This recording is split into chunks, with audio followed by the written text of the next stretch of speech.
The following story is a work of fiction inspired by folklore, urban legends, and psychological horror. While certain names, places, or references may resemble real events or locations, this tale is entirely imaginary and created for entertainment purposes only. The narrative contains mature themes, disturbing imagery, and supernatural elements. Eleanor Knox had seen her fair share of haunted houses, creaky bed and breakfasts, and so-called cursed inns. She had made a name for herself by digging into forgotten places across America, traveling alone with just her camera, her curiosity, and a YouTube channel called Lost Lodgings. Her content was a blend of true crime, eerie exploration, and unsolved mysteries, and Millbrook Inn in Kentucky had come up more times than she cared to count. It was the locals who made her curious. In comment sections and private emails, they always said the same thing: Millbrook doesn't want to be found, but if it lets you in, don't stay long. That was the hook Eleanor couldn't resist. So she packed light, booked a generic rental car, and drove through narrow, winding roads tucked between dense forests and sleepy towns. There were no proper directions to Millbrook Inn. Her GPS refused to locate it, but an old, scanned 1964 map sent by a subscriber showed the outline of an unpaved road, Hillstone Hollow Lane, snaking off the edge of the visible county. By the time she reached it, the sun was low, brushing the trees with burnt orange light. Fog gathered in low pockets between the trees. The car wheels crunched on gravel as the inn came into view. It was beautiful and wrong. The Millbrook Inn stood like a preserved dollhouse from the Victorian era. White-paneled walls, wraparound porch, flower boxes beneath the windows. Everything was pristine, yet something about the symmetry felt too perfect, like a stage set waiting for its actors. As she stepped out, the front door creaked open before she knocked. Miss Knox, a warm voice, feminine, elderly. A tall, slender woman stepped out onto the porch with a smile carved deep into her pale face. She wore a faded lavender dress, the kind you'd see in a black and white photo. "I'm Martha Callahan. Welcome to Millbrook. You must be tired from the drive." Eleanor extended her hand. "Thanks for having me. The place is stunning." Martha took her hand in both of hers, holding it longer than necessary. "You're just in time for supper. My brother Elias will be thrilled. We rarely get visitors these days. People don't believe in quiet love anymore." That last sentence hung oddly in the air. Eleanor smiled politely, brushing off the strange phrasing as a southern eccentricity. "Quiet love," she repeated, chuckling. "I like that." As she stepped inside, her camera still slung around her neck, she caught the smell. Lavender, wood polish, and something faintly metallic, like old coins and rust. The interior was just as immaculate. Velvet wallpaper, antique wooden furniture, chandeliers with flickering candles, real wax, not LED, and paintings, dozens of them, lining the walls in thick golden frames. Portraits of smiling men and women, none labeled. She snapped a few photos quickly. Martha led her upstairs to a corner room. The hallway was narrow, with wooden floorboards that creaked in long, drawn-out groans. There was an old rotary phone mounted on the wall between two rooms, and a grandfather clock ticking slowly at the end of the corridor. "Here we are. Room 7. You'll find everything you need. Supper's at 6 sharp. We like our guests to feel cherished." The way Martha said cherished made Eleanor's stomach flutter. There was warmth in the tone, but also possession. Inside the room, the bed was neatly made with lace covers. A mirror stood in the corner. A writing desk with a welcome note, handwritten in ink. "To Miss Eleanor Knox, thank you for joining our family. Rest well. You are loved." No signature. No logo. She unpacked and set her camera on the desk, recording a quick intro for her video. "Hey guys, this is Eleanor from Lost Lodgings. I've officially arrived at the legendary Millbrook Inn. Yep, the one with all the rumors and the missing guest stories. Honestly, it's gorgeous here. A little too quiet. Let's see what I can find over the next few nights." After freshening up, she made her way down for supper. The dining room was dimly lit, with just 2 candles on the long oak table. Elias Callahan was already seated, dressed in a dark green vest and spectacles. His hands folded politely on the table. He smiled as she entered. "You must be Eleanor. We're honored. Truly. This house loves to be seen." That was an odd phrase. This house loves to be seen. "Thank you for hosting," she said. "I'm hoping to document a little history here. Your inn is kind of an internet mystery." Elias chuckled softly. "Is that so? Well, we're very old-fashioned here. We believe in hospitality, in kindness, in eternal affection." Martha served the food. Roasted duck, potatoes, fresh bread, and some kind of rich, dark gravy that Eleanor couldn't quite identify. It smelled delicious, though the texture was off too thick. Still, she was too polite to refuse. As they ate, she noticed that none of the portraits on the walls were repeated downstairs. New ones lined the dining area. Some of the painted eyes seemed oddly glassy, like wax figures frozen in canvas. "Who painted these?" she asked, trying to sound casual. "Oh," Martha said softly, "those are our guests." Elias added, "They stayed with us long ago. We never forget anyone." A chill slipped down Eleanor's spine. She forced a smile. "That's beautiful." She didn't eat much after that. That night, as she lay in bed reviewing footage, she froze at one frame. From her earlier hallway shot, she zoomed in. In the mirror behind her, there had been no reflection of herself. But standing behind her, faint, almost translucent, was a man in a gray vest, smiling broadly, holding a hand on her shoulder. Her blood ran cold. She hadn't felt anyone behind her when she took that clip. She turned off the light. Outside her door, she thought she heard someone softly humming a lullaby. Eleanor woke to the distant sound of birdsong and the faintest scent of lavender. Sunlight filtered through the sheer curtains, painting warm stripes on the wooden floor. For a moment, the terror of last night's mirror image faded into uncertainty, like a bad dream dissolving in daylight. She sat up, rubbing her neck. Her sleep had been riddled with fragmented dreams. Whispers, shadows flickering past her doorway, and the sensation of cold fingers grazing her wrist. Her footage still haunted her thoughts. That smiling man with the translucent figure. Had he really been there? Was it some kind of visual glitch? "Pull yourself together," she muttered to herself, reaching for her camera. Downstairs, the inn was quiet. Too quiet. The kind of silence that didn't belong to mourning but to mausoleums. As she walked toward the dining room, Martha appeared around the corner like she'd been waiting there all along. Her dress was now pale blue, perfectly ironed, and her gray hair pinned tightly into a bun. "Good morning, dear.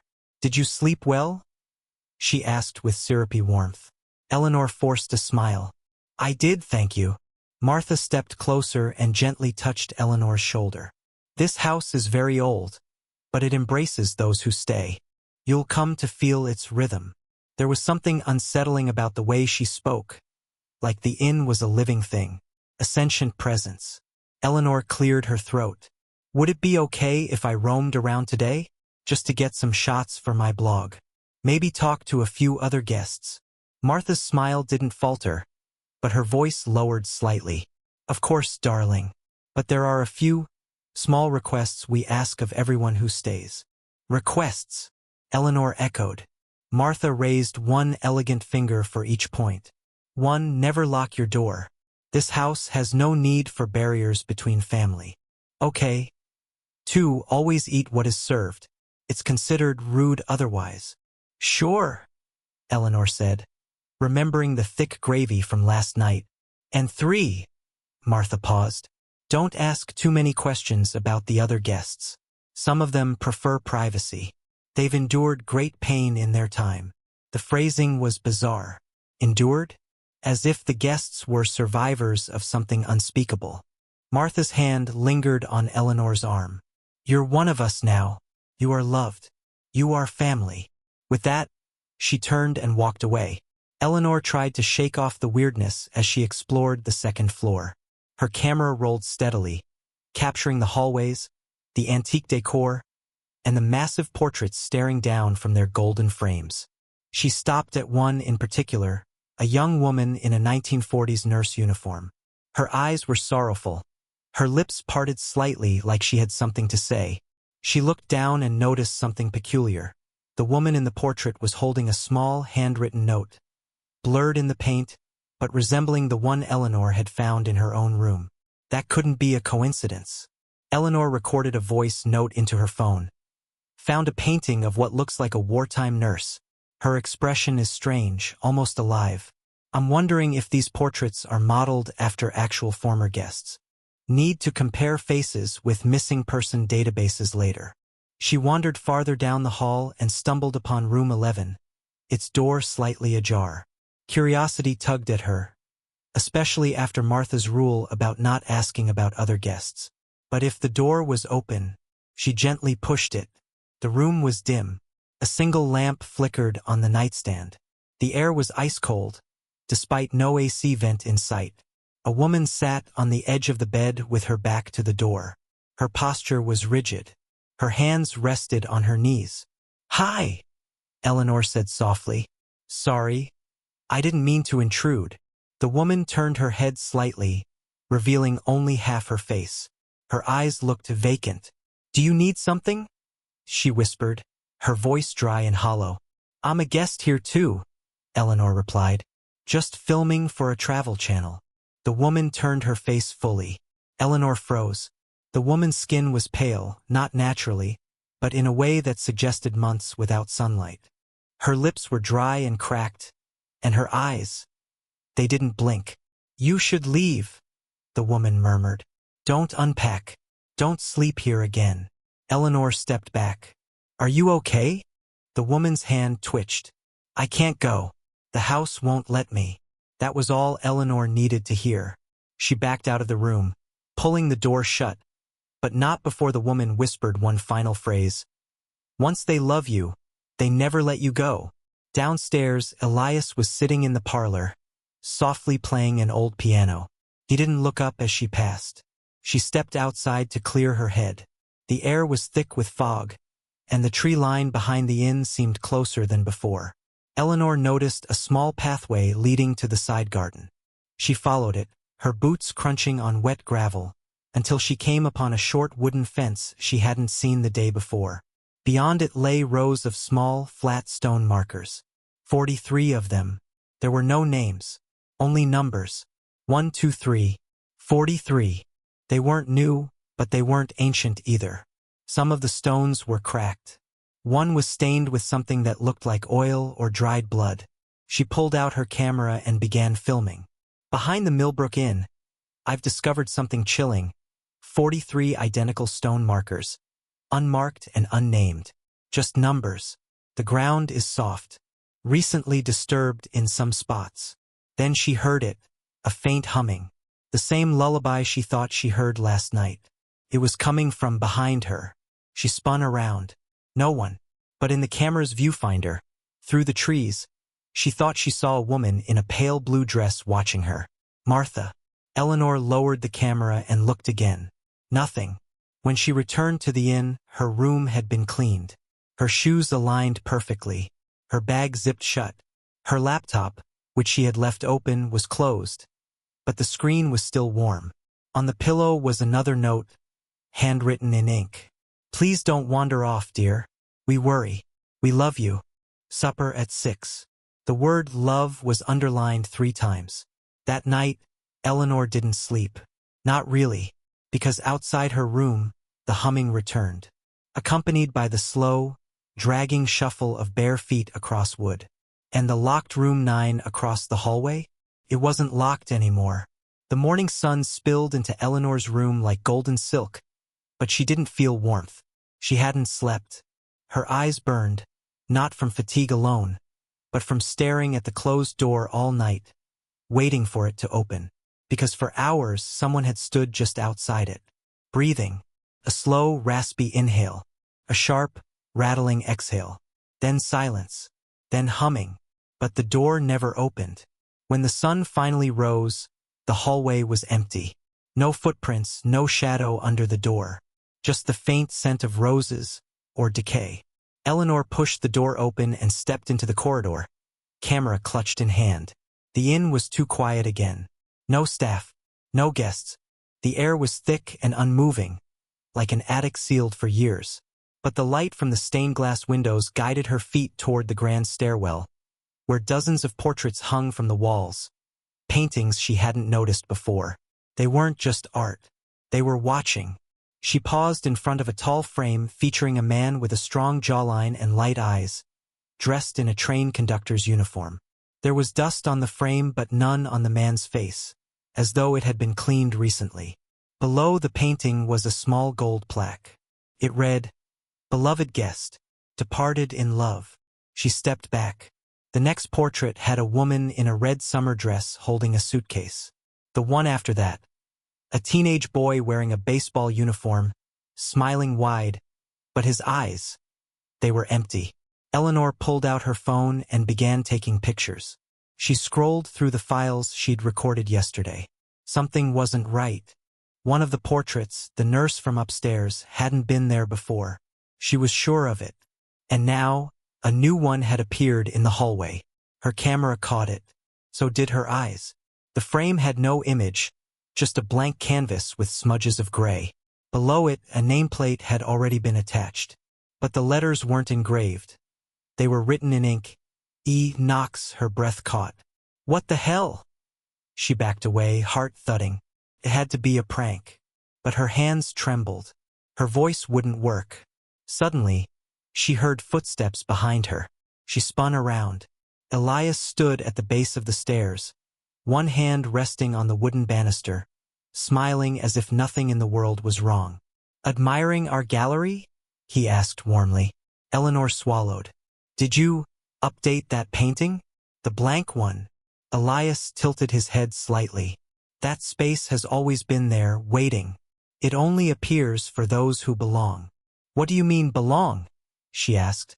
Martha's voice drifted from behind. "You feel it, don't you? The house chooses. It remembers who loved it."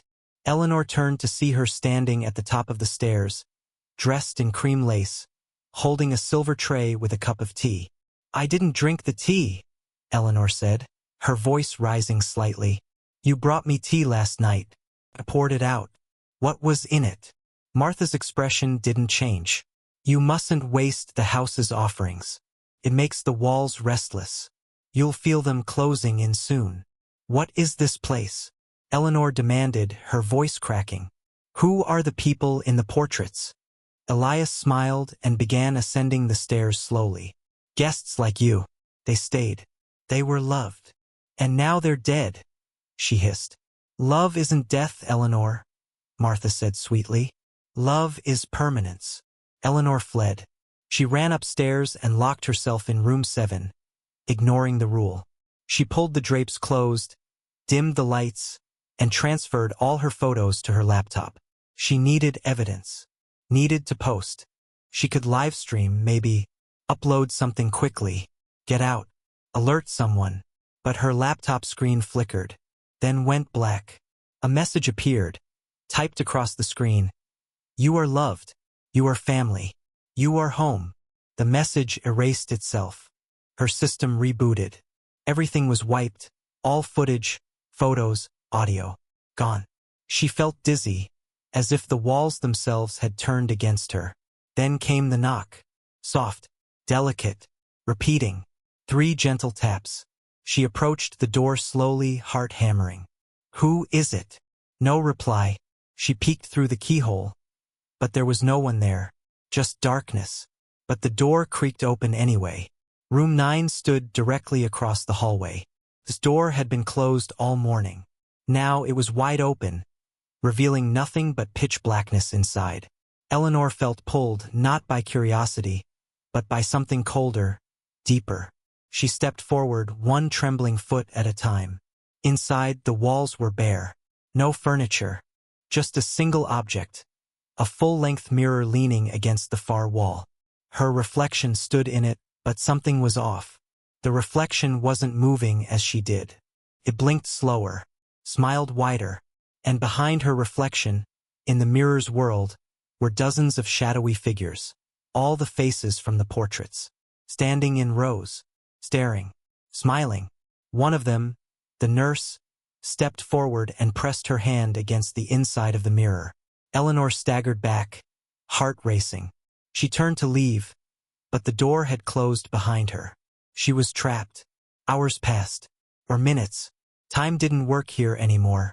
Eventually, the door creaked open again on its own. No one was there. The hallway was dark. All the lights had gone out. She darted back into her room, slammed the door, and curled up on the floor, breathing hard. Her body ached. Her skin felt tight, like it no longer belonged to her. On the desk, a small gift box had appeared. She hadn't seen anyone enter. Hands shaking, she opened it. Inside was a paintbrush, freshly dipped in oil, and a canvas frame, untouched. A note lay beneath it. "Love is eternal. Paint your place among us." She dropped it, trembling, backing away. But her eyes were drawn to the mirror again. This time she wasn't in it at all. Just a portrait of her, hanging in a hallway she didn't recognize. The Millbrook hallway, but older, faded, and sealed behind glass. The frame was gold. The plaque read, "Guest 44 chosen with love." She turned to run again. But the floor cracked beneath her feet, and the whispering began all over again. It rained that night, a slow, whispering rain. The kind that soaks the earth in silence and makes the world feel still. But Eleanor's thoughts were anything but still. She couldn't shake the image of herself inside the mirror. The painted version. Frozen. Framed. Claimed. She sat on the floor with her back pressed to the locked door of room 7. Holding the paintbrush the inn had left for her like it was a weapon. It was absurd, trying to fight madness with bristles and wood. But it was all she had. That, and the growing certainty that if she didn't act soon, she would be next. The whispers had started again around 2 a.m. soft, layered voices pressing against the walls like ghosts clawing for attention. "You are loved. You are one of us. Stay. Stay. Stay." She knew now what they meant by love. It wasn't affection. It wasn't kindness. It was possession. A suffocating obsession that refused to let its chosen ones go. At first light, she slipped on her jacket, tucked her camera into a waterproof pouch, and snuck out of her room. The hallway was empty. The portraits, as always, stared in silence. Downstairs, the front doors were bolted shut. Heavy chains. Iron locks that hadn't been there the day before. So she turned toward the side corridor, where a cracked glass door led to the garden path. Surprisingly, it opened with a push. The wind caught it and slammed it behind her. She ran. Through the dew-soaked grass. Past the side hedges. Toward the same hidden plot she'd found before, the one with the flat stone markers. There they were again. 43 identical graves. No names. No flowers. Just numbers. Just silence. But something was different this time. One of the stones was missing. She approached, heart thudding. Where the 22nd stone once stood was now an open pit. A fresh grave. The dirt was piled beside it, moist and black, like the earth had been disturbed just hours before. She stepped closer. The smell hit her first, like rotting wood and iron. Then she saw it. A body, or what was left of one. Flesh clung loosely to bone. The figure lay curled like a child, arms wrapped around its knees. Its face was half gone, but its teeth were bared in a smile. The number 22 was etched into its shirt collar with thread. Eleanor staggered back and vomited into the grass. She scrambled for her camera, hit record. "This is Eleanor Knox. Behind Millbrook Inn. I found a mass grave. At least 43 bodies. Marked by numbers, not names. I repeat, there are bodies here. Someone needs to..." The camera glitched. The lens fogged. Static. She turned it around to inspect, and screamed. Behind her, in the distance, someone stood at the edge of the trees. Dressed in gray. Pale face. Hands clasped behind their back. Watching. She couldn't make out the face, but the posture was familiar. It was the man from the mirror. Eleanor ran. She sprinted through the garden, branches slicing at her arms. As she neared the inn, something grabbed her ankle. She tripped, crashing to the ground. When she looked back, a hand was reaching out of grave 14. Pale. thin, twitching fingers scraping through the mud. The ground wasn't just a resting place. It was a holding pen. She pulled herself up and bolted for the inn, slipping back through the side door just as the sun crested the trees. Inside, the inn was different. The air was humid. Walls glistened as if sweating. The wallpaper curled at the corners.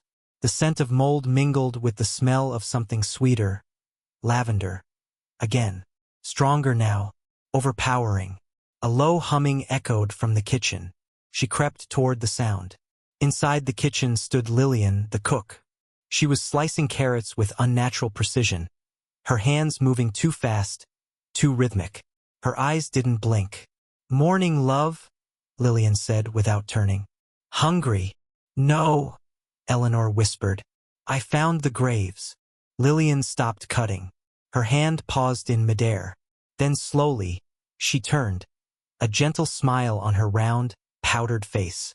"You weren't meant to see that yet," she said softly. "You're still being prepared." "Prepared for what?" Eleanor snapped. "A hole in the ground? A canvas with my name on it." Lillian sighed and wiped her hands on her apron. "You don't understand. We don't bury you because we hate you. We preserve you. We honor you. You're chosen. The house chooses. Always has." "You're all insane," Eleanor said, backing away. "You kill people. You bury them. You paint them. And you call it love." "It is love," Lillian said with terrifying calm. "You'll feel it soon. The moment the fear stops, you'll feel it." Eleanor turned and fled. She ran through the parlor, past Elias sitting silently on the couch, staring at nothing, hands folded like a doll. She ascended the stairs 2 at a time and slammed her room door shut behind her. But something was on the bed. A journal. It hadn't been there before. The cover was aged, cracked leather. She opened it. The first page read, "Property of Clara Mendez, Room 14, 1987. Eleanor flipped through page after page of handwritten notes, sketches, and entries. Clara was a traveler too. She had also come alone, had found the portraits, had heard the voices, had dug up a grave. Her final entry was scrawled violently. "They will not let me leave. I am already fading. My skin is cold. I think I'm being erased. They keep telling me I'm safe, that I'm home, but I can't hear my own thoughts anymore. I miss my voice. If someone finds this, run." There was blood on the edge of the page. A dark fingerprint. Eleanor slammed the journal shut. Then the doorknob began to turn. Slowly, silently, deliberately. She lunged for the dresser and shoved it against the door just as it clicked open a fraction of an inch. From the other side came Martha's voice. "You're afraid now, but soon you'll understand. Soon you'll feel nothing but love. Everyone does." The doorknob twisted harder. "Don't fight us, Eleanor. You're one of us now." Then silence. Nothing but the sound of the rain and the ticking of the hallway clock. Eleanor stayed barricaded in her room for most of the day. She didn't eat. She didn't sleep. The inn seemed quieter now. Not calm, but watchful, like it was listening through the walls. The journal of Clara Mendez lay open on the floor beside her, pages curling, ink smeared by moisture and time. She had read it twice already. Each word felt like a whisper from beyond, a warning woven in blood and ink. Clara had seen what Eleanor now understood. This place didn't kill people, it absorbed them, painted their faces, dug their graves, hummed them to sleep, loved them into silence. But the question that clawed at Eleanor's mind wasn't just how the house worked. It was why. Why 43? Why the Callahans? Why her? She needed answers. Real ones. Not whispered promises or warm smiles. History. Records. Truth. Just before dusk, when the light through the curtains began to fade into a dusty orange, she made her move. She slid open the closet in her room and found what she was hoping for. A narrow, crooked door embedded into the side wall, almost hidden behind a hanging coat. She opened it. A servant's passage. The narrow hallway behind the wall was claustrophobic, barely wide enough for her shoulders. Cobwebs brushed her cheeks, and the wood beneath her boots groaned with every step. but she pushed forward, holding her camera in one hand and Clara's journal in the other. The passage led her behind the walls of the second floor and then, after several twists, down a steep staircase. She emerged into the basement and found it wasn't just a basement. It was an archive.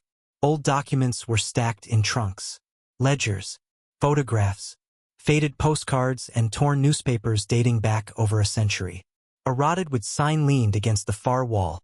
Millbrook Orphanage and Sanatorium, EST 1891. Eleanor's heart skipped.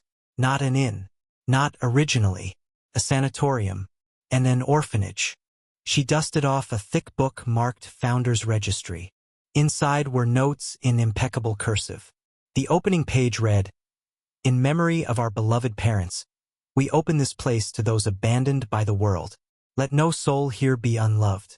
Let no voice go unheard. Let no body be discarded." Martha and Elias Callahan, 1891, they were the founders. Not the caretakers. Not the staff. The children. Orphaned as teenagers during a tuberculosis outbreak, Martha and Elias had inherited the crumbling estate of a distant uncle and turned it into a refuge. The journal entries detailed how the Callahans were exceptional caretakers, known for uncommon compassion and deep, spiritual healing. But then came the rumors, guest disappearances, ill patients who were healed and never heard from again. Odd letters to families claiming the patients had joined the Callahan family permanently. A small article dated 1904 was tucked in a file folder. 13 patients vanish from Millbrook Sanatorium. Investigators dismiss claims as clerical errors. 13. Another article from 1912. More allegations of cult practices at Millbrook Orphanage. House cleared again, due to lack of evidence. She flipped ahead. In the 1940s, the orphanage was quietly rebranded. The state had stripped its license. But the Callahans had never left. They turned it into Millbrook Inn. Privately owned. Family run. No online listings. No records. Only invitations. Only those the house chose. Eleanor dug deeper. Behind one trunk, she found a drawer with dozens of photographs. Black and white, cracked with age. Each photo had a smiling person. A woman reading on a porch. A man painting a wall. A teenage girl holding a doll. With the same detail below every image. Loved and remembered. But one photo made Eleanor freeze. It was Clara Mendez. The same face from the journal. Beneath her image was a chilling note. Didn't drink the tea. Struggled. Now sleeping. Beside it was a recent photo, color, high resolution, of Eleanor herself, taken from the hallway just 2 days earlier.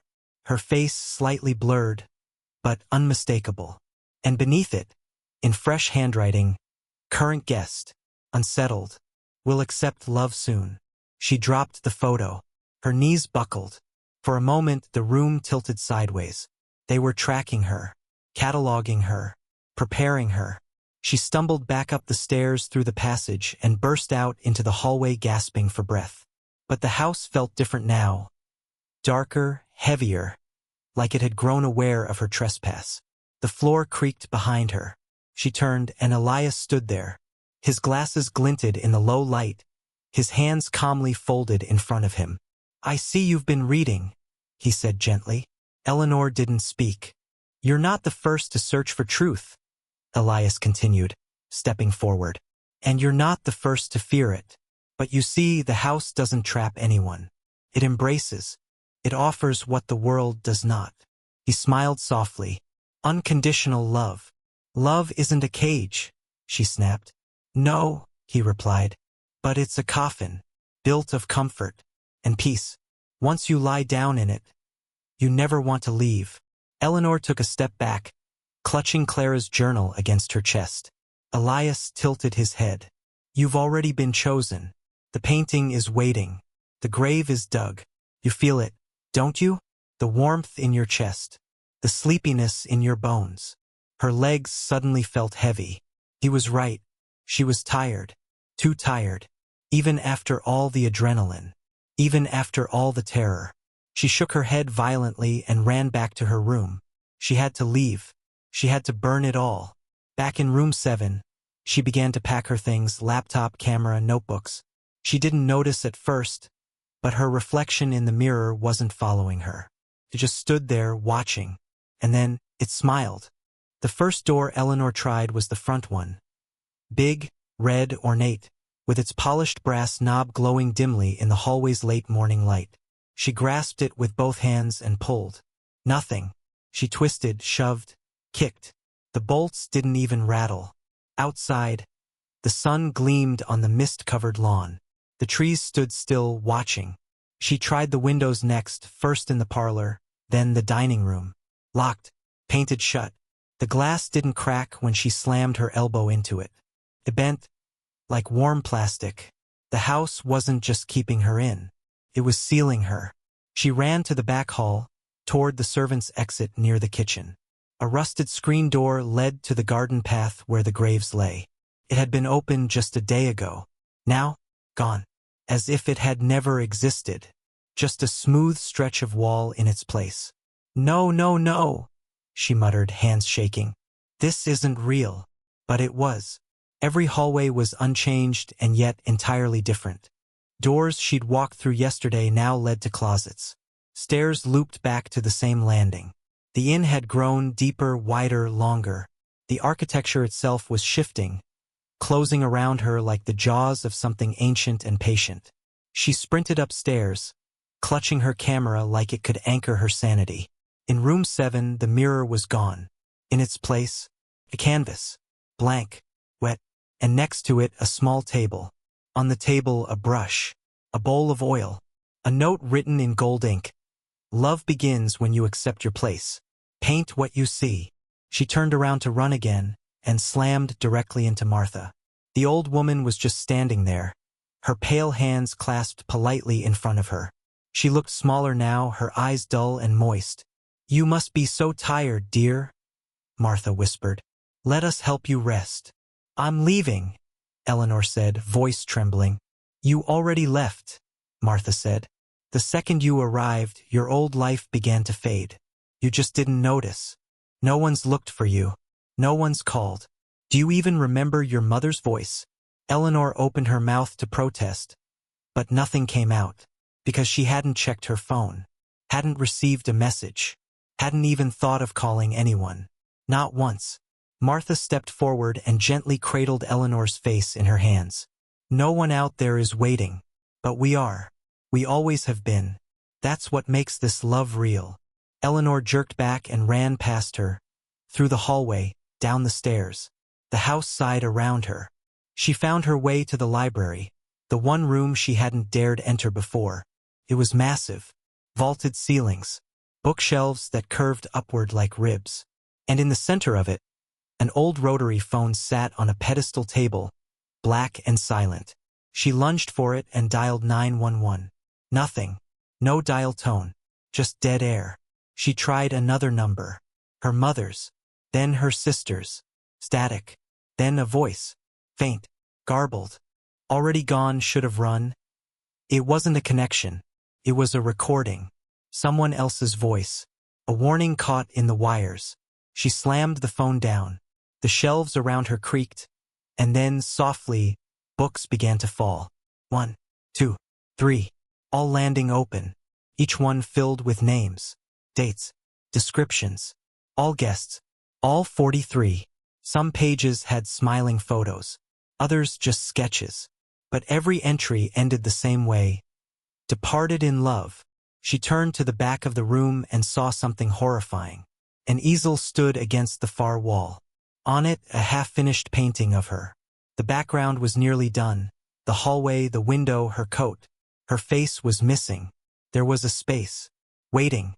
She ran. Up again. Through winding halls. The staircase was longer this time. Somehow now 3 flights instead of 2. She burst into a new hallway she hadn't seen before. The doors were all numbered. Not 1 through 7. Not like the guest rooms. These were numbered in the 40s. 42. She stopped at the last. 43. The door was wide open. Inside, a blank room. Stone floor. White walls. A canvas on the far end. And in the corner, a figure, curled into themselves.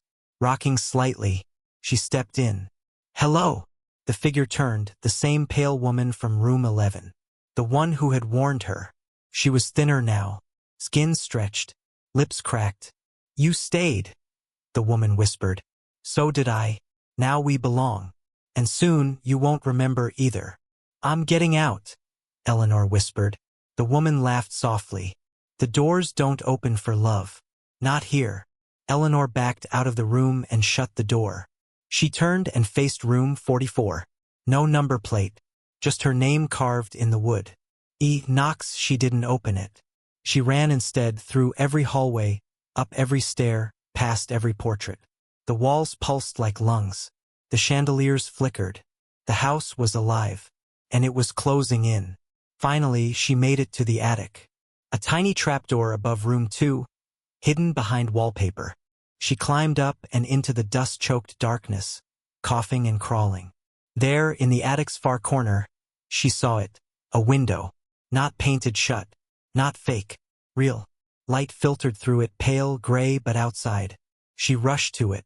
Tried to open it. It didn't budge. She grabbed a rusted pipe from the floor and smashed the glass. It cracked, finally, and shattered outward.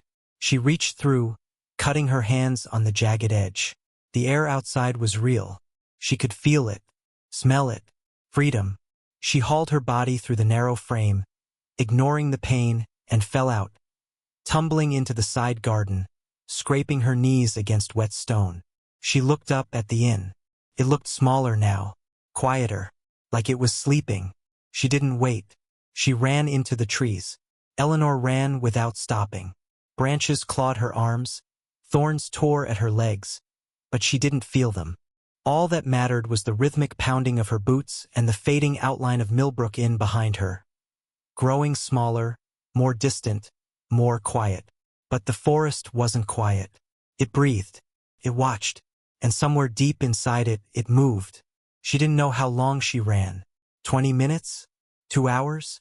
Time felt fractured. Her lungs burned, and her throat was raw from screaming that no one heard. She finally collapsed at the edge of a dirt road. Cracked, old, barely wide enough for a car. It wasn't the one she had come in on.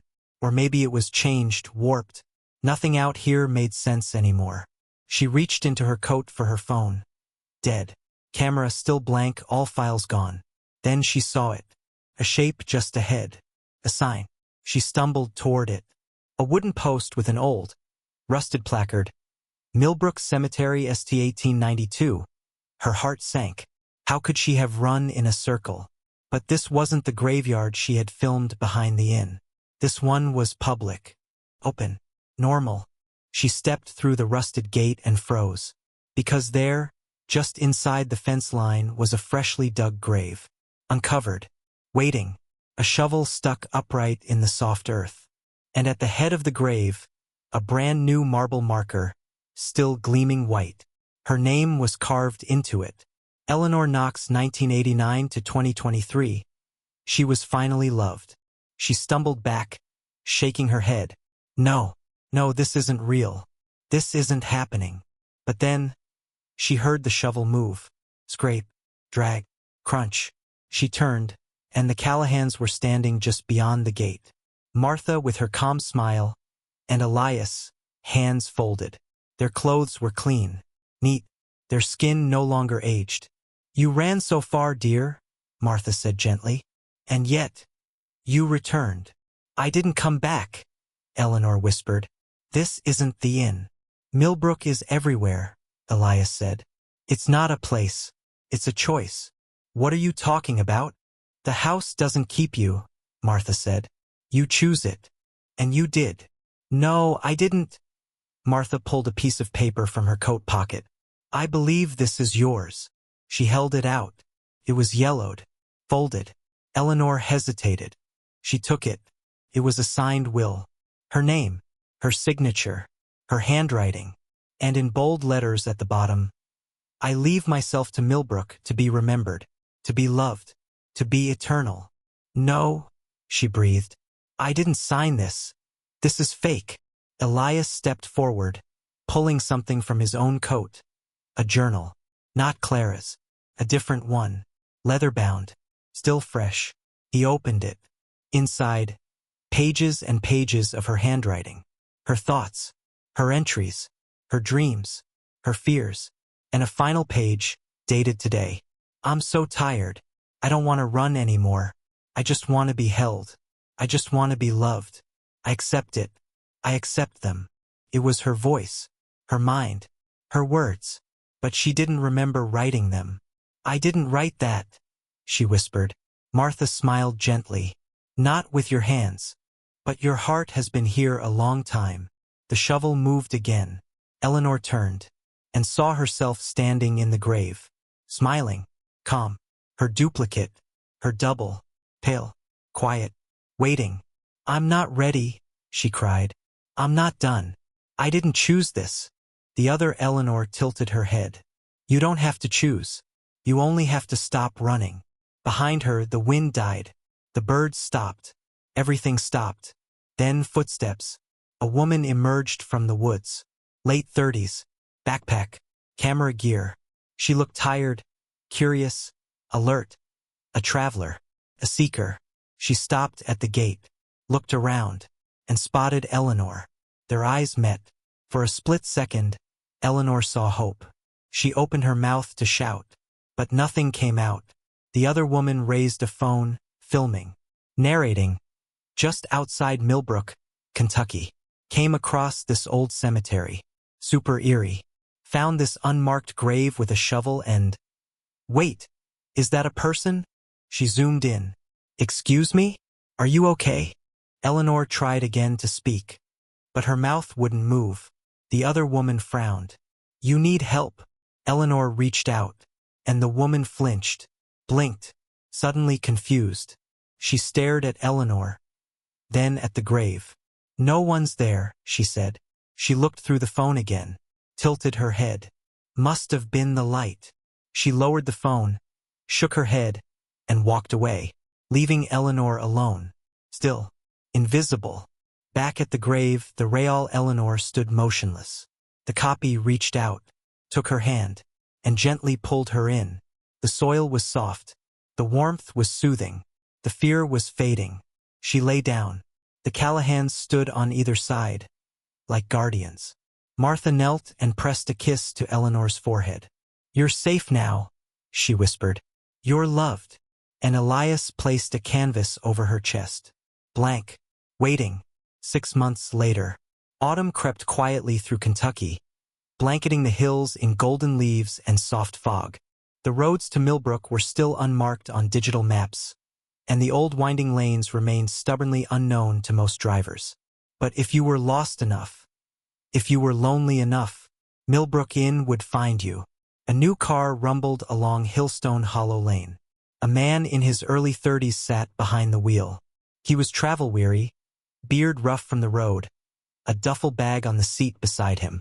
His name was Kevin Rourke, a photographer chasing a forgotten trail of American ghost towns. He hadn't planned to come here. His GPS had glitched. His phone battery died. He'd taken a wrong turn, then another. And then, like magic, an elegant white inn appeared through the trees, warm lights in its windows, smoke curling gently from the chimney, and a carved wooden sign swaying in the breeze. Millbrook Inn, where love finds you. Kevin slowed, intrigued. It was perfect, picturesque, quiet, with just a touch of old-world charm. He'd stayed in a dozen places like this, writing stories about forgotten Americana. But something about this place felt familiar. He parked, stepped out. The air was clean and cool. Somewhere, wind chimes played softly. Before he could knock, the door opened. A young woman stood there, early 30s, dressed in muted lavender. Her dark hair pulled neatly into a bun. Her smile was soft and perfect. Welcome, she said. Kevin extended a hand. I wasn't planning to stop, but... You were meant to, the woman said warmly, taking his hand. We've been expecting you. He blinked. Really? She stepped aside and gestured for him to enter. I'm Eleanor. Eleanor Knox. I run the inn now. Come in. You must be tired. The parlor looked as though time had never touched it. Dark polished wood, golden sconces, oil paintings along the walls. Kevin glanced at the portraits. Dozens of them. Something about them felt almost alive. Each one wore a gentle smile, a warmth that didn't comfort but watched. Eleanor poured tea in the dining room as he settled in. "We believe in welcoming our guests like family here," she said, pouring him a dark, fragrant blend. "No check-in forms, no IDs, just presence. That's all that matters." Kevin chuckled. "Sounds like something out of a poem." Eleanor's smile widened. "Exactly." He took a sip. It was bitter, strong, but comforting. The room seemed warmer now, softer. He hadn't even realized how tired he was until now. His body felt heavy. His eyelids began to droop. Eleanor stood behind him, watching. The other guests sat silently at their tables, smiling. Later that night, Eleanor stood alone in the hallway. Room 7's door was open. She stepped inside and walked to the writing desk, placing a new note on the pillow. "To Mr. Kevin Rourke, welcome to your final home. You are loved." She walked out. The hallway flickered with candlelight. Portraits lined the walls, some new, some old. And at the end of the hall, an unfinished canvas waited on an easel. The features were beginning to form. A man with kind eyes, stubble, a camera strap around his neck. Kevin. His face would take a few more days to finish. But the frame had already been chosen. Beneath it, a small brass plaque had been mounted. Guest 44. Remembered in love. Outside, the wind whispered through the trees. And beneath the garden soil, the 44th grave settled into place. A soft exhale. A sigh of welcome. The earth closed gently over the newest name. There was no struggle, no scream, only warmth, only love. And somewhere, far away, a woman on the road made a wrong turn. She was tired, lonely, curious, and Millbrook Inn was already preparing a room. 6.